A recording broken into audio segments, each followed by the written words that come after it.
Hello, beautiful soul, and welcome to another episode of Intuitive Creator Spotlight. Today, I have an amazing guest here, Ania. She is a personal trainer and an NLP Master practitioner.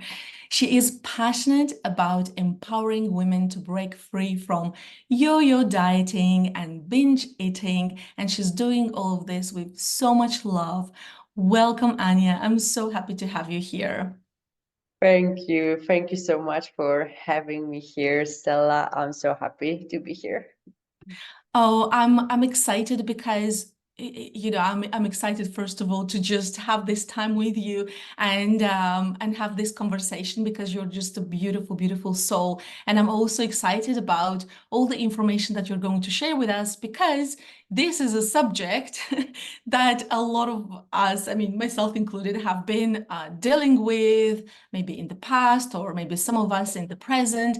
So I'm sure that your knowledge and expertise is going to be incredibly valuable for a lot of people who will listen to our episode. Before we dive like deep into all the beautiful stuff that you do, can you please share with us a little bit more about your personal journey? What inspired you to pursue a career in fitness, nutrition, and mindset coaching? Right. So that this part of journey, it was quite unexpected for me because in Poland I studied to be a Polish language teacher. And for so many years, I thought that fitness is for athletes. Sport was something that we used to watch with my dad, but no one around me exercised really. So for over 20 years, I like playing badminton. I would play volleyball with my friends, but just like anything scheduled wasn't there. And even we had this saying like in Poland, like if you see me running, run because something big and scary is coming because like I didn't see the point. So when I came to London and I saw like everyone was a member of a gym, so I thought, let's see what's going to happen if I join. And I like it so much that I decided to do my gym instructor course, then personal trainer course, and then it felt like it wasn't enough because like I had all the information, like I knew how to eat, I knew how to train, and somehow I just couldn't stay consistent enough. I had this episode with yo-yo dieting, binge eating, and then I didn't feel very well about myself because I thought like, how can I help my clients if I'm dealing with it? And that's when the mindset part came, and that's how I started understanding the patterns, the things we heard about ourselves when we were kids. Why do we feel like we are not good enough? Why do we feel like we are not pretty enough? Why do we use food as coping mechanism for like so many emotions? Because no one taught us like emotional intelligence. So this journey, that was like the most eye-opening. And now I can see when I connect to women, like how much we have in common, no matter like really how we look, no matter like where we are from, we have this feeling like inside of us that we have to be certain way to be liked. And because of that, we miss out on great things that comes from fitness, from good nutrition, because for so many years we were focused on how we look, how our bodies look, rather than how our bodies feel. And Mm. now I want to redefine fitness for women, to see it as something that is like a gift that keeps on giving, rather that is something that we use to punish our bodies or to make our bodies to look certain way. Isn't it interesting? And it's so fascinating how, um, before we would want to change ourselves and look in a specific way, we have to really learn to love ourselves in this moment right now.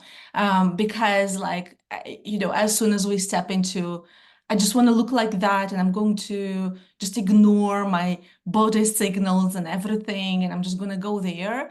I can imagine that you just want to come back at some point because it's becoming too hard. Have you ever experienced situations like these with people that you've worked with? Yeah, absolutely. And with myself too. Like I thought I needed to see a certain number on the scale, and this number, I don't even know where this number came from. I'm pretty sure when I was younger, I saw someone with a nice body that I liked, and I saw how much they weighed, and I thought, oh, this is my ideal weight. And I would reach this goal from time to time, but there was like maybe like sense of pride and happiness that would last 5 minutes, and then like somebody's comment, like a look that I would think that it wasn't like, approving look. That was something that, would me still doubt myself, would make me feel like I'm not good enough. So, like you said, it has to start from within. We need to accept and love ourselves. And then from that place, thinking about like, what can I improve? What can I add to my routine, to my life, rather than thinking that we need to be someone else, or we need to shrink, we need to change our bodies. No, we once we love our bodies, and if we like want to get healthier, and we know that some changes are needed, it will happen. But it will, if we do it from the place of self-love, that's how these results are going to be sustainable, rather than this like losing weight, gaining weight. Because that was for me, I was just so obsessed with the weight. And I can see it also with some of the women that I work with. They think that the number is bringing happiness. I'm like, no, no, no, we need to, yes, it's good to have goals, and of course if the weight loss is a goal, perfect, but let's see what we can do on the way. So instead of this journey be like this, the journey will be like slower, but without really seeing like end. Because for me, like exercise is something that I want to do for as long as I can, because I know how much it brings to my life, and how, when I see about the future, how I see myself doing more, knowing that, I have muscles, I have strength, I have stamina to do all the things that I love. It's about your life quality, isn't it? And you just want to have all of these experiences and be able to do all of the fun stuff that you want to do as well. And isn't this is just like a journey, of course. And I know that I've been through like episodes like with eating in the past, and it's so hard to differentiate between I can visualize that future version of myself, right? And I can visualize it and I'm going there. And then I'm only going to love that version of myself. It's like it's such a big difference, isn't it? It's like you can visualize it, but come back to yourself and love who you are at the moment. Absolutely, absolutely. And also, like the self-talk will be very, very important, because if we do the whole, like if we start our journey and we have this very negative self-talk, once we reach our goal, we will just find new things to pick up on. And that used to be me. Like I wanted to lose weight, and then the moment I would reach my goal, I would think like, oh, now maybe this is not right. This is like, now my nose looks bigger, really like weird stuff that, if we are not aware of it, and if we don't catch ourselves doing this, it can be like non-stop. It can be really like we just finding new things to not like about ourselves, which is very sad, and it's not our fault. But the sooner we bring this awareness to ourselves, and we decide, no, from now I'm going to treat myself like I would treat my best friend, that's when things change. And I saw it actually yesterday. I saw it and I loved it. Somebody posted, if you were given a body of your best friend to look after for a year, what would you do? And then, of course, imagine that this is your body. And I'm like, oh my God, this is such a powerful thing to think about. And I know I will remember that, like how I would treat my like best friends or like loved person's body. And like now I'm going to treat my body that way. Absolutely. And it's not about that I'm gonna fix something. Although, yes, changes happen as a result of all the habits that you introduce, new habits and routine. But it's like you said, when you go into that, I'm gonna fix things, I'm gonna fix things, it's just never ending. And it can be like stressful as well, I imagine. Now, I know, Ania, that you also work with neuro-linguistic programming. So I just want to ask you, what role has NLP played in your journey and also in your work? A massive role. And I worked with someone before who was a timeline therapist, one of the modalities from NLP. And I saw like so much difference inside of me that I'm like, I want to do it. I want to be able to help my clients that way.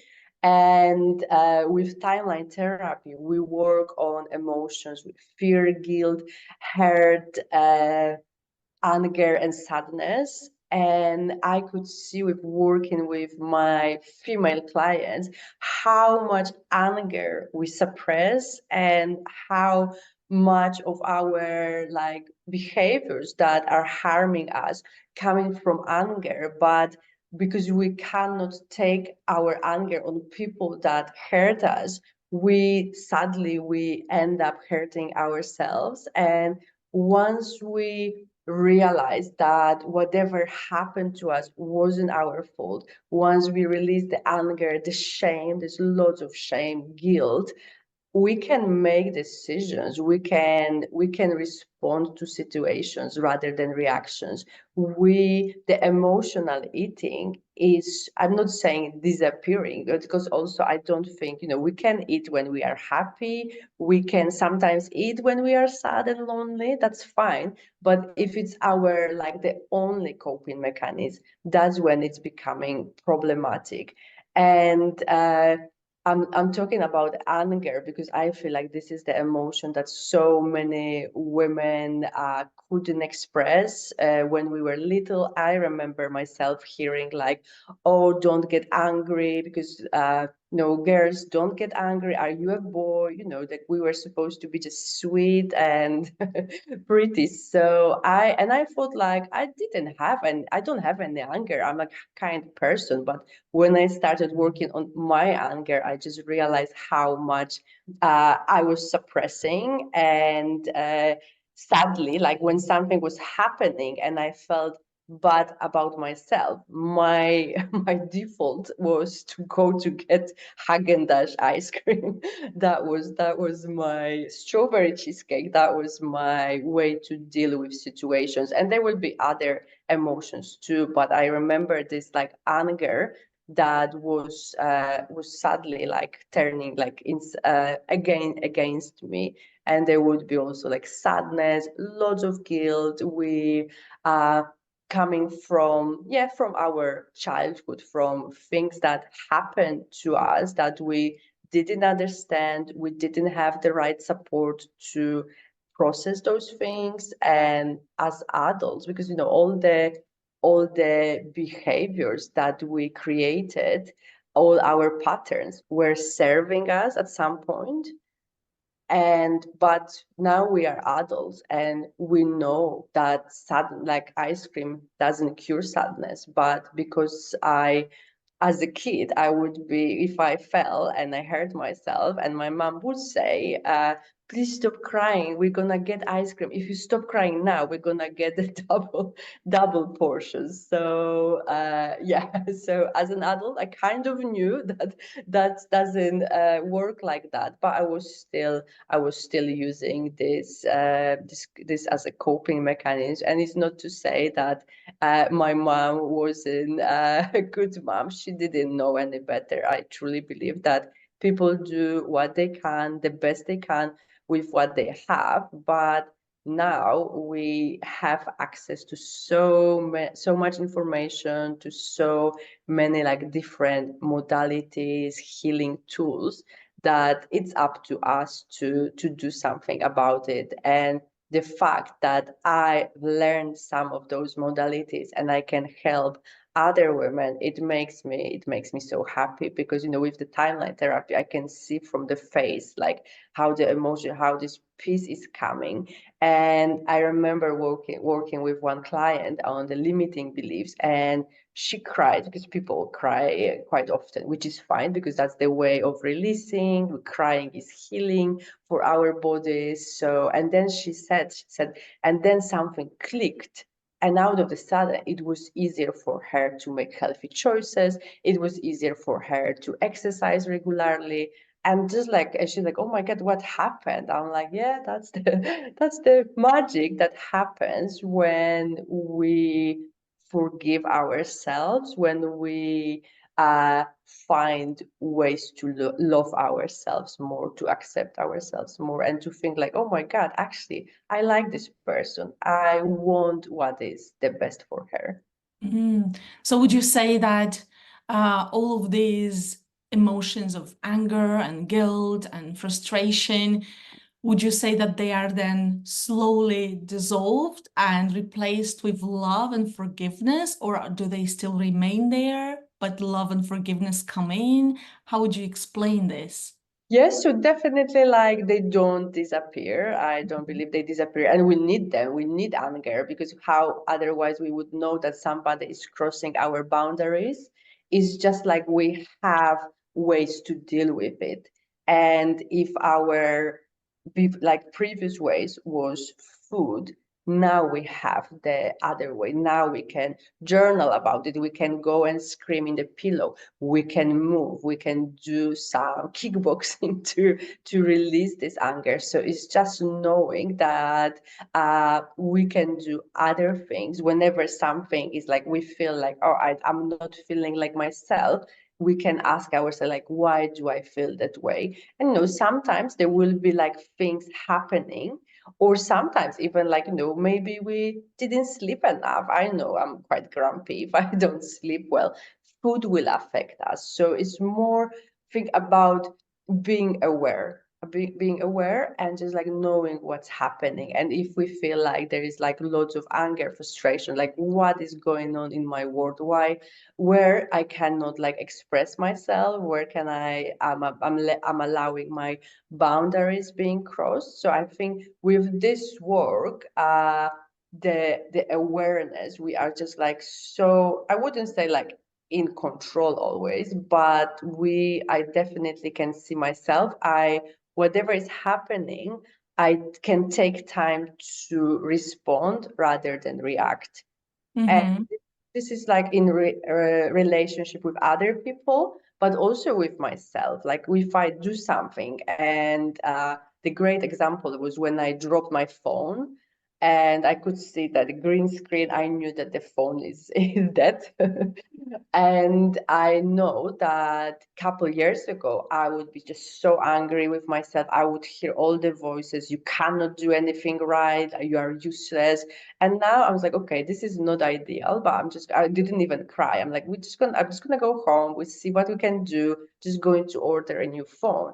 And that was it. And also before, the next thing, after crying, after calling myself names, I would go straight to the shop to get those ice creams. So this is how I was like, oh my God, this is so new. So once we do this work also, and I see it with my clients, they report this. They like, and I used to do that, and now I did that. And this new way is like a healthier way, is the way that whatever their goals are, they're not going to redirect them. They're not going to, bring them back to the starting point. And I think that's what it is about, because it is a journey, and I don't think, we can say like, oh, now I'm perfect, nothing's going to affect me. No, but now I can deal with it better. I can understand why it's happening. I can actually like say like, oh wow, actually I'm now responding rather than reacting. I don't act like this little girl who was trying to cure pretty much all emotions, or like even numb all emotions, because of course I didn't know what I was doing, but just like using food whenever I didn't feel like comfortable with myself. That's I think the way to Mm. put it. Yeah, and I love that you mentioned that awareness is such an important part, because before you would try to change anything, you first need to really, really become aware and honest. And that's the hardest part, I think. Really honest with what is going on. Like, when you go to the doctors and they ask you, like, do you drink coffee? Do you do this and this and that? And you're like, okay, let me just remember how much coffee I drink or whatever. It's like, but here is like really being honest with like how many times per day do you eat, how many snacks you eat, like, and all of that. And it's not always like easy, right? To just put Absolutely. it all like, yeah, that's all. Like that's the total, right, of what I'm doing every single day. Um, and so, yes, awareness and honesty with ourselves, first of all, is so important. So, with this, what would you say in terms of accountability through this journey? How important accountability is for someone when they decide, okay, right, I'm gonna start changing things in my life? I think accountability is very, very important, because, we will have days that we don't feel like doing anything, and we cannot only rely on motivation, because motivation once is there, the other day might not be there. But if we committed to something, if we either work like one-to-one, or we belong to a gym, or we have some scheduled classes, we are much more likely to do it. And also how people work better, they work harder when someone watches them. That's how we are. So I think that getting the support, especially at the beginning, is very, very important, because let's just be honest, like, the exercise is not the most like exciting thing in the world. It's like you repeat the same things, it's, I don't want to say boring, but sometimes I would rather, like, do something fun, like play board games with my husband. But I do it because I know I will have more energy. I will be in a better mood. I will love my body more. I will feel more confident. I will be healthier, of course. But it doesn't happen like this. Awareness didn't. It took me quite a long time to see those changes. So at the beginning, it might feel like, oh my God, why am I like hurting myself? Because sometimes when we start and the muscles, it's normal that the muscles will be, the body will be like, whoa, what's going on? So to have someone to explain that this is normal, this is how the body works, and you will see in a couple of weeks what feels hard now, it will feel easier, and you will feel better, you will sleep better. That's but the energy, that's the first thing that my clients report. So to get through this stage, I think the accountability is very, very important, because it's not a coincidence that in January, like, I used to work in a gym, and I think that the gym wasn't big, and the target for January was like something like 400 or 500 new members. And the sales team, they would always reach the target, but sometimes we would just be there thinking like, oh my God, what if all these people decide to come? So yeah, so January would be very busy, and around Valentine's Day, that's when the gym was going back to, seeing the same people, and yeah, just like the rest was paying. And yeah, most of them, they had these best intentions, but because there was no accountability, they just didn't really commit enough to see results. And some people, and I know these people, and I used to be one of this person, like, this is not working for me, this is not for me, clearly this is not for me.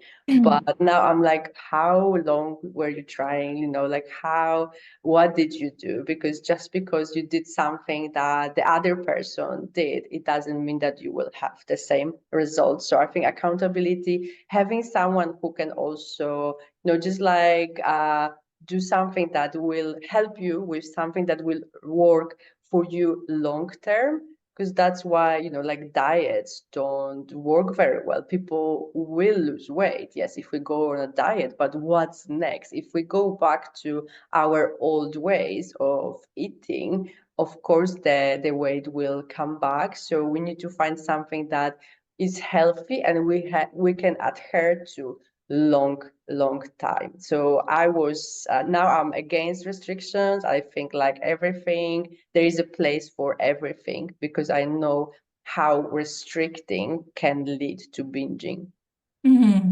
Absolutely. And then if you restrict yourself with one thing and another thing and another thing, your body is like, why are you punishing me? Like, what have I done to you? Yeah, and the other thing, like, if we restrict and if we also, like, like, put some morals on food, if we binge on food that we see as like the worst thing ever, there is this guilt, and that used to happen to me. And then this thoughts like, oh my God, I'm useless, I cannot do anything right, why even bother? So it's just like we go more and more into these bad habits for some time, and sometimes would be like one weekend, but sometimes for me it would take weeks. And then finally, when I just didn't have energy, or like my blood test would be really bad, or somebody's comments, because people still comment sometimes on people's bodies, which is not great, but sometimes it used to be like a wake up call. I'm like, what am I doing? And then, like, starting again. So now I can say, like, I never feel like I'm starting again. So whatever, there can be a weekend, there can be party, there can be some days that I will eat something that I know is like is not the most nutritious food in the world, but because I don't eat it every day, I know it's not going to harm me, it's not going to make any damage. And because there's no guilt attached, next day I just go back to my normal, like, habits, and there's no damage done. Oh, I love it. And to everyone who's watching us, Anya has a beautiful community. We will drop the links in the comments in the description of this video for you to learn how you can connect with Anya and check out her beautiful community.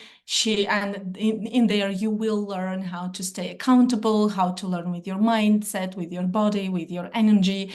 And Anya's heart is such a beautiful, beautiful, loving place to connect with. So I'm sure that if anyone who's watching us chooses to connect with Anya, you will love it. You will absolutely love it. Not only the experience itself, but also her beautiful energy. So Anya, what would you say are some of the most common misconceptions about fitness, nutrition, or mindset? Well, so I think one of the most common, that it has to be like all or nothing, that we have to be perfect, 100%. We need to exercise like every day to see results. So I think that's something that maybe, not maybe, I know for sure that causing, like, some people never even start, because they feel like, I don't have time, I don't have 5 times per week, I cannot eat, I have children, I cannot buy everything organic, go for this clean eating. And it's not the way. So we don't need to go all in this. We can have this like 80-20. So when 80 is like whole food, healthy food, and then we have room for like soul food or whatever we can call it. And the other thing, and that's something that I've been learning more about, like the fitness and exercise, that it has to like hurt, that it has to feel like a hard work. There's no pain, no gain. It's still there. And I can see it, like sometimes I have new clients who ask me, like one ask me, will you make me sick? The other ask me, will you yell at me? So there is this thing that, like the fitness is like very masculine. We have to give 100%. And there is time to give 100%. And some people, especially like, I don't know, like people who want to go and join army, yes, they need this type of training. But most of us, and especially women, we don't need that treatment. We should be celebrated when we exercise. We should be encouraged. And we should also, the fitness industry should understand that women are not mini men, and we need different approach. And we have our bodies function better, and the fitness industry need to be more like open and to it, and we need more safe spaces when we can talk about periods, perimenopause, menopause, pelvic floor muscles. I did the challenge a couple of weeks ago, really like quite eye-opening how how much we still don't know about the female's body, and the fact that only 6% of all the research is done entirely on female body. It's just like, it was when I read about it, I'm like, oh my God, no wonder many women, they still feel like they don't belong in the fitness and in gyms. And the other thing, like what is different, the misconception that I think still many women believe, that we need to do more cardio, that weights are for men and cardio is for women. And this is something that is actually hurting us. And I can see it now, like I'll be 43 this year, and I'm learning more about perimenopause, menopause, and I've been following some coaches, some doctors, and there was a thread like, what would you say to your younger self? And the most common answer was, I regret that I didn't start weight training earlier. I regret that I wasted so much time doing cardio and like fighting against my body. And I was like, wow, this is like, I really like, I kind of knew it already, but hearing this from other women, and also like remembering, like when I was used to work in the gym, when men would join the gym, they would be shown the cardio room as the supplement. They would be shown like the creatine, the protein powder, and then women, they would be shown cardio. And again, like there's nothing wrong with cardio itself. We need it too, but we need weights at the same time or even more.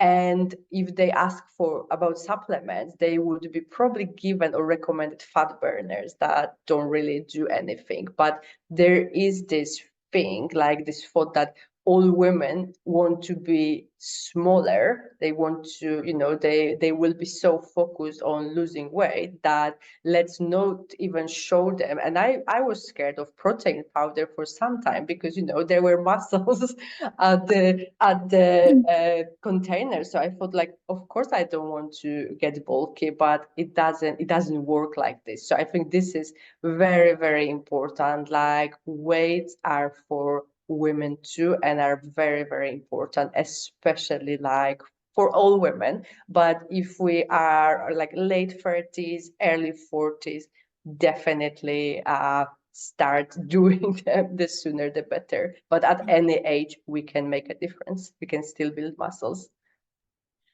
It is eye-opening when you really look into these things and you understand and you look at other people who are maybe older now and they're sharing their experience as well, and it's eye-opening for sure.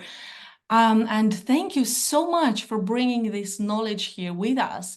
Now, as we are wrapping up this episode, Ania, what advice or suggestion would you give to anyone who maybe is going through the process of like, I really need to change some habits. I really need to start changing something in my life. Like, do I go all in? Do I start with small steps? What kind of advice would you give to them? I would suggest small steps, like really looking into your life right now, thinking about all the stuff that you love doing, all the activities that you love doing, and think about how your body feels when you do them now. And then think about 10 years, 20 years in the future. How do you think your body will feel then? Because if we don't do anything right now to help our bodies to get stronger, it will only get worse. And I'm not saying it to scare anyone. I'm saying this to empower that we have the knowledge and now we have tools to do something about it, and really small steps, because for everyone it will look different. If someone doesn't do anything, if they have very sedentary lifestyle, going for 15 minutes walk will be the first step.